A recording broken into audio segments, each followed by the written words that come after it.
ஒரு குட்டி கதையிலிருந்து ஆரம்பிப்போமா. ஜல்லிக்கட்டு காளை ஒண்ணு நின்னுட்டு இருக்கு. காளைய அடக்கி அமைதி ஆக்கினாதான் மறுபடியும் ஒரு பேக் டு நார்மல் சிச்சுவேஷனுக்கு அந்த இடம் மாறும். ஆனா அந்த கிரவுட்ல இருந்த ஒரு சில பேர், நாங்க பார்க்காத காளையா, நாங்க பார்க்காத மாடா, ஒருத்தராலையும் அந்த காளைய தொடக்கூட முடியல. அந்த கூட்டத்தை விலக்கிட்டு ஒரு சின்ன பையன், நீ எல்லாம் என்னத்த போய் கிழிக்க போற, எங்களுக்கு அவ்வளவு அனுபவம் இருக்குது, நாங்களே அடிபட்டு ஓரமா படுத்து கிடக்கிறோம், பாவம் அந்த காளை கிட்ட போய் அடிபட்டு சாவ போறான், அண்டர் எஸ்டிமேட் பண்றது, ஏளனமா பேசுறது, இன்னொரு பக்கம் பரிதாபப்பட்டு இப்படி தனியா போய் மாட்டிக்கிட்டானே அந்த காளைக்கு. அந்த சின்ன பையன் எதுவுமே காதலியே போட்டுக்காம டைலா கேதா தில்லா இன்னொரு ஸ்டெப் எடுத்து வைக்கிறான். காலை அப்படியே சீறிக்கிட்டே முன்னாடி வருது. இன்னொரு ஸ்டெப் எடுத்து வைக்கிறான். காலை அப்படியே முட்டை வரும்போது பாக்கெட்டுக்குள்ள மறைச்சு வச்சிருந்த 2 புல்லுக்கட்டு அதை அந்த காளை கிட்ட காட்டுறான். அந்த புல்லுக்கட்டை சாப்பிட ஆரம்பிச்சு. அந்த சின்ன பையனும் அந்த காளை அப்படியே தடவிக்கிட்டு வரான். காளையும் பக்கத்துல ஒரு குழந்தை மாதிரி நடந்து வந்துகிட்டு வருது. அந்த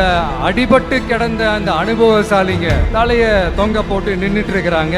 ஏன்னா பேசின பேச்சு அப்படி நச நச நச நசன் ஒரே பேச்சு. அங்க ஒரு பெரியவர் வர பையன்கிட்ட கேட்கிறாரு, எப்படிப்பா? எனக்கு அந்த காளைய பார்த்தா கோபமா இருந்த மாதிரி எல்லாம் எனக்கு தெரியல, அந்த காலை பசியோட இருந்த மாதிரி இருந்தது, அதனாலதான் அந்த புல்லுக்கட்டை காமிச்சவன புல்லுக்கட்டை சாப்பிட்டுட்டு நம்மளோட அப்படியே ஜாலியா வாக்கிங் வந்துருச்சு. இத கேட்ட அந்த பெரியவர் சொன்னாரா, சின்னவங்க பெரியவங்க அனுபவம் இருக்கிறவங்க அனுபவம் இல்லாதவங்க இதெல்லாம் விஷயமே கிடையாது. சிச்சுவேஷனுக்கு தகுந்த மாதிரி என்ன பண்ணி அந்த ப்ராப்ளம சால்வ் பண்றான், அதுதான் விஷயமே. கதையில அந்த முரட்டு ஜல்லிக்கட்டு காளை தான் தமிழ்நாட்டு அரசியல் களம். அந்த பெரியவர் தான் நம்ம தமிழக மக்கள். அந்த பாக்கெட்டுக்குள்ள ஸ்டைலா தில்லா கெத்தா ஒருத்தன் உள்ள வந்தான் பாருங்க, அவன்தான் நான் இல்லைங்க, நானு நீங்க நாம எல்லாருமா சேர்ந்து மாபெரும் மக்கள் சக்தியா இருக்கக்கூடிய நம்ம டிவிகே.